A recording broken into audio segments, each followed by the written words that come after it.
আমরা লক্ষ্য করছি গত 7.5 বছর ধরে রাজ্যে বিজেপি সরকার প্রতিষ্ঠা হওয়ার পর থেকে এই রাজ্যের ঐতিহ্যের কৃষ্টি সংস্কৃতি এবং যুব সমাজকে ধ্বংস করে দেওয়ার জন্য সুগভীর ষড়যন্ত্র সরকার সরাসরি গ্রহণ করেছেন। মানুষের হাতে কাজ না দিয়ে ছাত্রদের শিক্ষা থেকে বঞ্চিত করে একের পর এক স্কুল বন্ধ করে দিয়ে হাসপাতালে ডাক্তার নার্সের সংকট তৈরি করে এবং স্কুলে শিক্ষক নিয়োগ বন্ধ করে দিয়ে আমরা দেখছি রাজ্যের সরকার ঘরে ঘরে দুয়ারে দুয়ারে নেশা পৌঁছে দিচ্ছেন সরকারের প্রত্যক্ষ পরোক্ষ মদতে।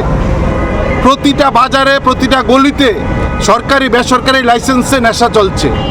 আর আমরা দেখলাম এই সময়ে রাজ্যের সংস্কৃতির আঙ্গিনার অন্যতম পীঠস্থান, আমাদের রাজ্যের গর্বের একটা জায়গা রবীন্দ্র শতবার্ষিকী ভবন, যেখানে রবীন্দ্রনাথ এসেছিলেন, যে জায়গাটার সঙ্গে শচীন কর্তার নাম ওতপ্রোতভাবে যুক্ত।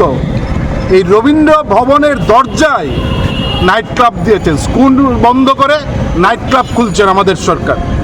সরকার যেখানে আরবান ডেভেলপমেন্টের ডাইরেক্টরেট অফিস, এটা হচ্ছেন রোজভ্যালির তৈরি করা, যার মামলা চলছে, সরকার অবৈধভাবে এই একটা বাড়ি দখল করেছেন। প্রথমত সরকার অবৈধভাবে এই বাড়িটা দখল করেছেন, তারপর তার মাথার উপর এই অবৈধ বিল্ডিংয়ের অবৈধ সরকারি দখলের উপর নাইট ক্লাব পরিকল্পিতভাবে, এটা কোনো সুচিন্তিত পরিকল্পিতভাবে এই নাইট ক্লাব এখানে চালু করেছেন।